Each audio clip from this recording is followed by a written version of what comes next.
Welcome to School Zone, the show all about your local districts here in the White Mountains. I'm your host, John Larsen, and recently over the past few months, we've had the privilege of having several of the CTE instructors on. Today, we're really privileged to have Dr. Brian Taylor with us.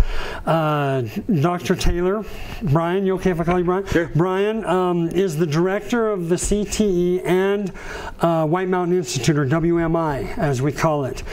So glad to have you here today. I appreciate you being here. I'm excited. I've had a really, really great last few months visiting with almost all of them, not quite all of them. We had a couple of instances where we couldn't visit with a couple of them, but most all the CT instructors, and it's been so great, so great. So I'm glad to cap it off with having you here. If you would, I'd love it if you'd introduce yourself, tell us about yourself. Would love to know as much as you're willing to share. Sure, happy to. My wife and family and I just moved here a couple of weeks ago, so we're getting oriented ourselves. In fact, today was the first day I had the opportunity to meet the full staff, the CTE staff, and get to know them. And I'm grateful for the opportunity to work with them. They're a fine group. Regarding my background, I grew up in Arizona. I graduated from Miami High School and then went to EAC before serving a mission. And then after that, I returned to EAC for a semester and then finished at NAU with a bachelor's degree in English education. Shortly thereafter, I earned a master's degree in administration, educational leadership. At NAU? At NAU. Oh, yeah. Very good. So you just continued on to Just NAU. Continued there, Very although by that time I was teaching in Phoenix, in the Phoenix Valley area at Westview High School. I taught there for 8 years prior to taking the invitation to pursue a doctorate at Arizona State University. So that was a big adjustment for my family and me. I'll bet. And we had to make a few sacrifices and changes, but I started the program, and after finishing the coursework, we actually moved to the Gila Valley in the Pima, Arizona area, and I finished my doctorate while I was there. It's a PhD in curriculum instruction, English education, so I really value the curriculum instruction assessment areas of expertise. While I was in Pima, while pursuing my doctorate, I had the unfortunate pleasure, it's kind of a bittersweet experience, of building a subdivision there. The recession hit. It was very challenging. Mm-hmm. But I gained some real-world experience in working with people and problem solving, and I gained a real appreciation for logistics and business operations, and working with people there who were great. We gained many wonderful friendships. This last year, my wife and I both worked on the Gila River Indian Reservation, where I was a principal and she a teacher. And it was a great experience as well. Wonderful people, great traditions.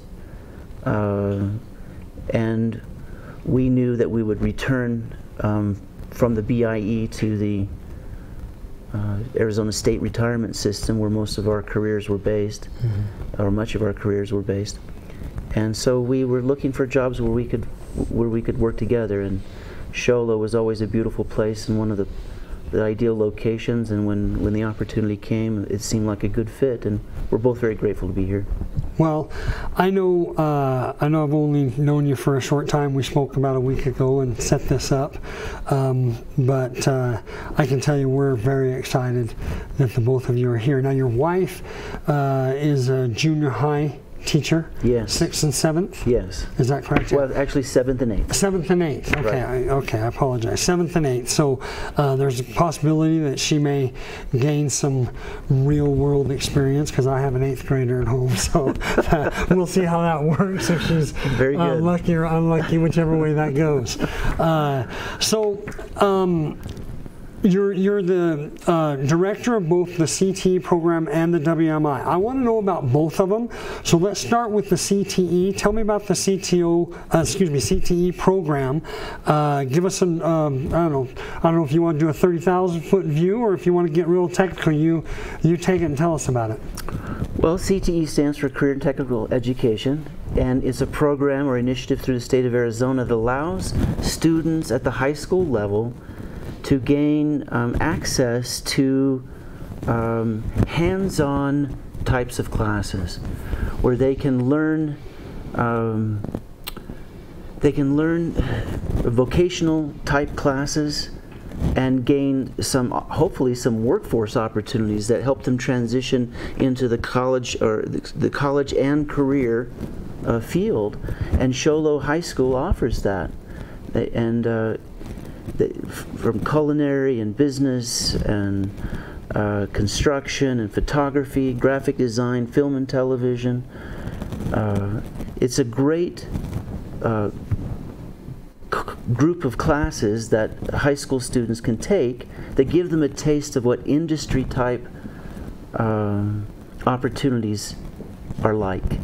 And so I was impressed by the fact, correct me if I'm wrong, but I was impressed by the fact that an incoming freshman actually attends each one of those, gets a little taste of what each one of them are about, and then they have the opportunity to then pursue one of those or two of those that they may want. I thought that was a really cool opportunity to give those kids that little bit of a taste. And then the other thing I thought was really great is they come out of these classes certified in certain skills that if that's really the career they want to pursue, they can jump right in there. But if they want to go to college and do some other things, they have these certifications that they can actually have a job to work themselves through college. That's exactly right. That's exactly right. And it's a wonderful opportunity. If they complete a certain series of classes, then they can walk away with a certificate of proficiency, or even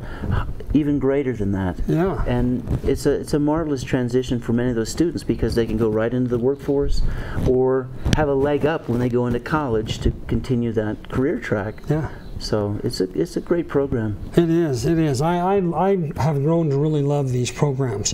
What are your goals for the program in general overall, CTE? I have 2 or 3 goals. I say the first one is I talked with our CTE teachers today about taking an opportunity to integrate their programs so they're not so isolated, because in real world applications they overlap. They work with multiple. Sure, if a kid wants to be a photographer, he's got to know how to run a business, right? That's if he wants to open his own photography shop.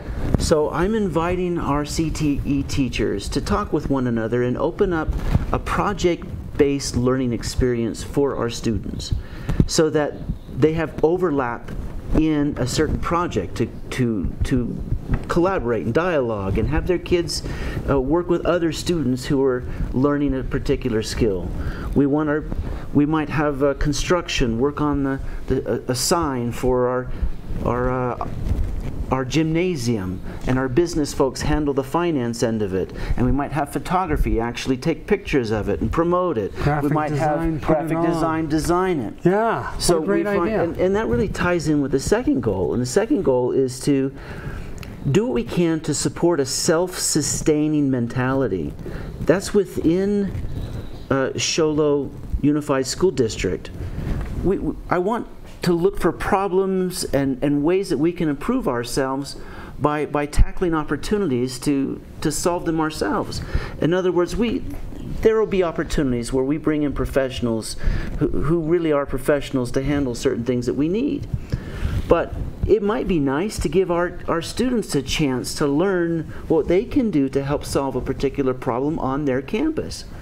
And I think that that's important. They need to gain a keen eye for looking for ways that they can use their skills to help build the infrastructure and the, you know, the improve the district in whatever ways they can find.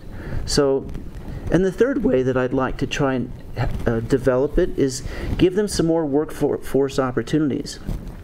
And so if there are businesses out there who would like to dialogue about what an internship would look like in any of those areas, I'd like to place some of our students in there and give them some opportunities to learn what it's like actually in the field.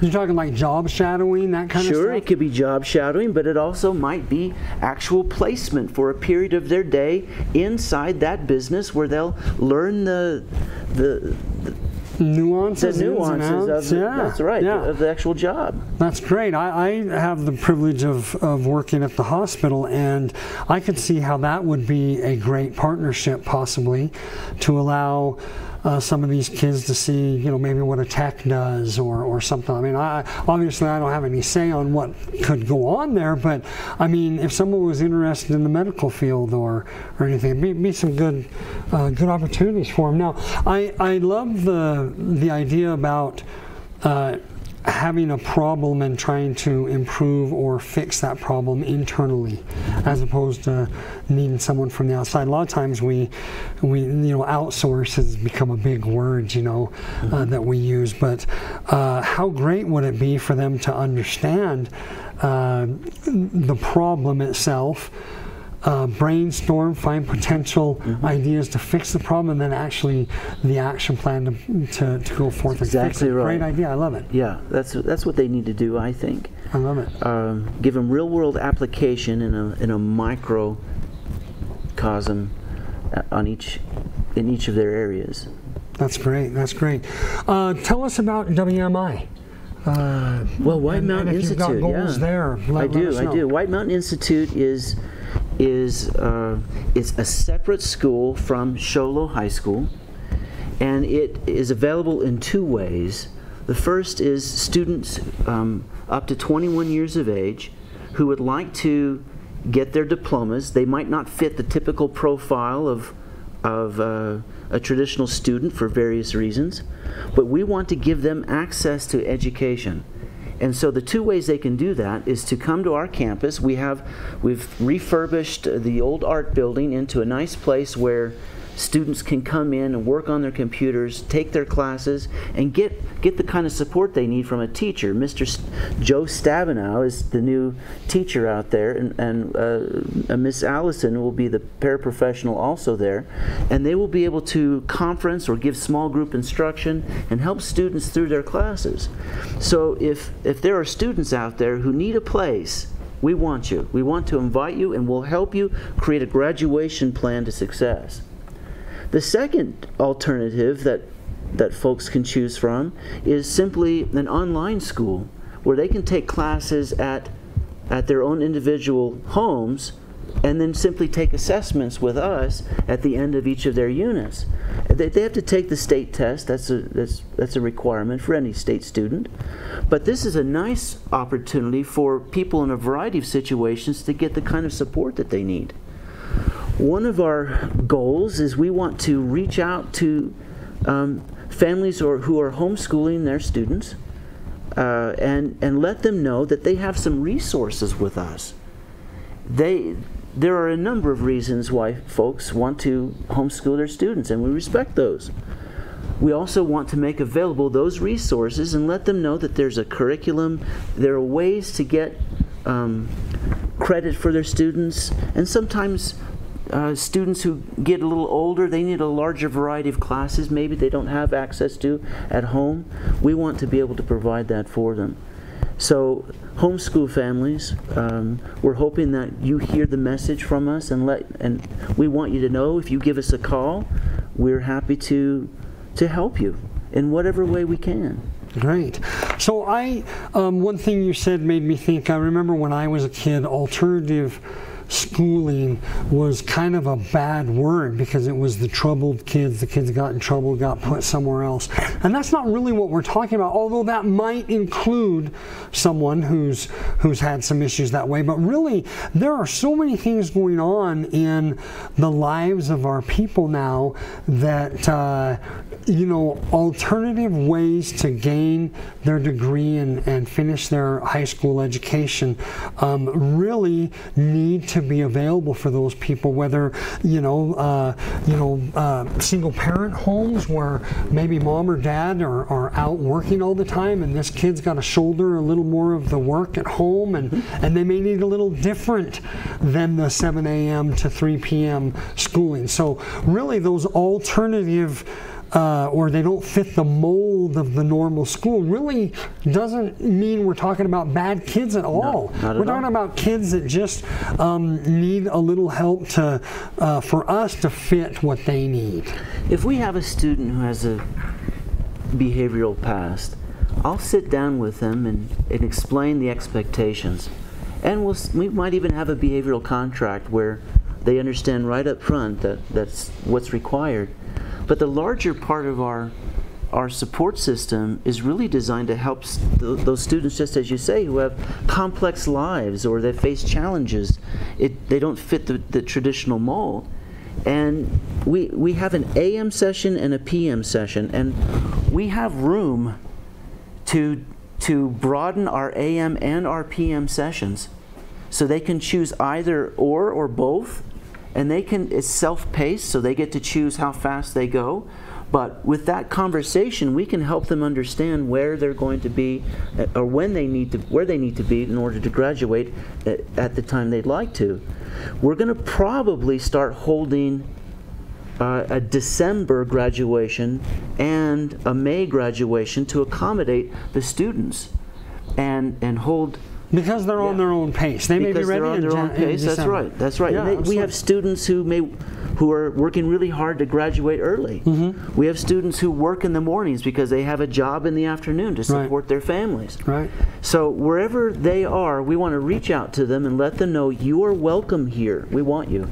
Great. I love the fact that our main focus is helping them get their education, helping them learn those things that are necessary for them to be able to, be productive in their communities and take care of their families, be able to and we want them to think larger than simply high school. In our intake conversations, we're dialoguing about, after you're done with us, where are you going? We want a plan in place and a direction in place for you. Things change, you can change your mind, but we want to empower you with those kinds of opportunities. So we're gonna really push the FAFSA for students. Mm-hmm. We're gonna push opportunities, college entrance opportunities. We're gonna help them with those sorts of transitions, so they know that we believe in them and that they can really succeed. I came from a small town with humble means. Both my parents valued education, but they would probably say at first they didn't understand how it worked. And we have a lot of parents in that similar situation. I came from a small town in Miami, and it wasn't customary for a lot of students to go to college and to keep going. But I want to open their sights to something more, and let them understand that if they work hard in whatever field they want, whether it's technical or blue collar or white collar, it really doesn't matter. We want them to succeed and enjoy their experience. So if we can give them a little taste of that and give them a chance to redefine themselves, for many of these students, or for homeschoolers to give them a chance to springboard, gosh, that's what we want. Excellent. Yeah, I just love the fact that we're providing these opportunities for the kids to succeed. I just love that. So how, is there anything else about WMI that you can tell us how it works, and anything else specifically? What do people do if they want to be a part of WMI, or if they want to be a part of the CTE courses, or get more information about that? What do they do? How do they find out? Students who attend Show Low High School, they'll get exposed to it, as you mentioned, in their freshman focus opportunity, where they get a taste of all of them. By their sophomore year, they'll get a chance to choose electives that fit into that profile, and they can take as many classes, hopefully to complete that course. And the counselors sort of help, and I can help with the CTE on site. Those who want to be a part of the WMI, whether it's in our classroom or online, all they need to do is go to the school's website, go to the Show Low Unified School District website, and enroll, and in the drop-down box they choose WMI or WMI Virtual. And that will, there's a small application. They'll have to upload a few documents if they're a transfer student from elsewhere. And it can be any of the surrounding areas, Snowflake or Vernon or Round Valley or Blue Ridge or Alchesay. Wherever they are in this area, they can register and be a part of this school. And once they register online, we see that. And we make sure we get their transcripts, because we need to know what they have completed thus far and what they're still missing. And then we make a plan. And we put that into motion when they come to class or when they take classes at home. If they participate on our campus, on the WMI brick and mortar location, they must complete 20 hours each week. And our goal is to have at least 2 classes completed in both the fall and the spring. If they take it in a virtual way at home, the requirement is 25 hours per week. They log in to into an application called Edgenuity, which tracks their time. And it isn't something that you can just take and then log in and then go do something else, because we can tell on our end if you're actually doing the work or not. Yeah. So, but it is self-paced. You can go as fast or as slow as you want to, but we want kids to complete it and to finish what they started, and to gain some perspective in where they're going. I know I finished my bachelor's online, and it was, you know, I'm an older guy, so I was used to being in a classroom with an instructor, and that was a big change for me.